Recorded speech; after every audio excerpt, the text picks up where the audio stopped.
marginaux dimensionnels et illusion du contrôle. Un essai critique à une époque où la science-fiction se mêle à la spéculation scientifique, certaines personnes commencent à remettre en question la nature même de leur réalité. Certains d'entre nous se souviennent de choses qui ne se sont jamais produites dans ce monde, des souvenirs anormaux qui ne peuvent être expliqués ni par un traumatisme, ni par une désinformation, ni par une influence culturelle. Ces expériences n'ont rien à voir avec la réincarnation, un concept qui, comme beaucoup de doctrines religieuses, semble davantage lié au contrôle qu'à la vérité. La réincarnation promet justice et équilibre dans une autre vie, à la manière d'un vendeur d'assurance bon marché. Tout est récompense future, sans clarté présente. L'effet Mandela a acquis une certaine notoriété comme phénomène Internet, mais ses véritables implications sont souvent mal comprises.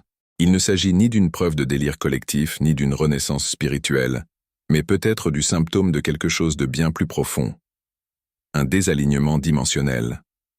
Ceux qui se souviennent de lignes temporelles alternatives sont peut-être mentalement, voire physiquement déplacés d'une autre dimension. Cette interprétation exige une réévaluation de la manière dont mémoire et réalité interagissent, suggérant que les dimensions parallèles ne sont pas seulement des fantasmes théoriques, mais des strates accessibles de l'existence. Le BIRM, voyage dans le temps et les dimensions parallèles, bien que souvent confondus, relèvent en réalité de domaines théoriques distincts. Le voyage dans le temps implique un déplacement au sein d'une seule ligne temporelle, tandis que les dimensions parallèles impliquent de multiples réalités coexistantes, chacune avec sa propre chronologie et ses propres lois physiques. La physique théorique, notamment en mécanique quantique et en théorie des cordes, a ouvert la porte à ces possibilités, même si la science conventionnelle hésite à les franchir. Dans ce contexte, le voyage dans le temps pourrait impliquer non seulement un déplacement temporel, mais une navigation entre dimensions pour contourner les paradoxes. Les expériences menées au CERN, en particulier celles impliquant des collisions de particules à haute énergie, pourraient un jour fournir des données empiriques soutenant l'existence de ces autres dimensions. Bien que tournées en dérision ou rejetées par les commentateurs traditionnels, ces expériences pourraient fondamentalement modifier notre compréhension de l'espace, du temps et de l'énergie. Malheureusement, les implications profondes de telles découvertes sont souvent étouffées par les intérêts des élites puissantes. L'idée de l'énergie libre, telle que l'avait envisagée Nikola Tesla, a été supprimée non pas pour son manque de fondement scientifique, mais parce qu'elle menace la domination économique des familles et institutions qui contrôlent les combustibles fossiles. Cette même force de contrôle est à l'œuvre dans ce que nous appelons les religions organisées. Le concept de Dieu, déformé et simplifié en un outil d'obéissance, a été vendu à l'humanité comme un moyen de contrôle moral.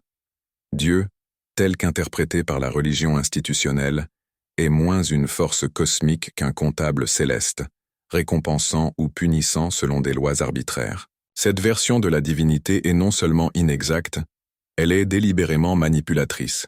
Elle vend un avenir factice à des êtres simples, entraînés à craindre l'inconnu et à obéir aux familiers. Les véritables phénomènes ovnis, distincts des projets humains rétro-ingénierés, offrent une alternative fascinante.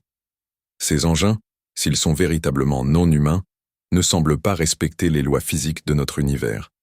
Ils se déplacent à des vitesses et avec une précision qui suggère une maîtrise non pas de l'espace, mais des dimensions. Le voyage interdimensionnel, plutôt que la propulsion interstellaire, offre une explication plausible de leur capacité. Ces véhicules pourraient glisser entre les réalités parallèles, contournant les limites de notre physique linéaire.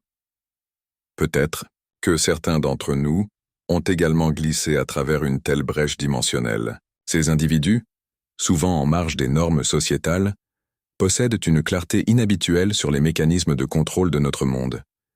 Ils voient à travers les mensonges, reconnaissent la manipulation et sentent intuitivement que les systèmes humains, économiques, religieux, politiques ne sont pas fondés sur la vérité mais sur le maintien du pouvoir.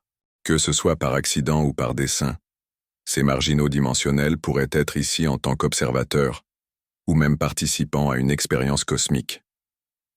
Prendre cela au sérieux revient à remettre en question les fondements de tout ce que nous croyons sur la réalité, l'histoire et le but de l'humanité. Mais si nous rejetons les récits imposés par la religion, les gouvernements et les industries monopolistiques, une nouvelle vision émerge. Une vision dans laquelle la conscience est multidimensionnelle, la vérité est supprimée par dessein, et la réalité est bien plus complexe qu'on ne nous l'a jamais permis d'imaginer. En fin de compte, la plus grande conspiration n'est peut-être pas ce qui est caché, mais à quel point nous avons été entraînés à ne pas regarder.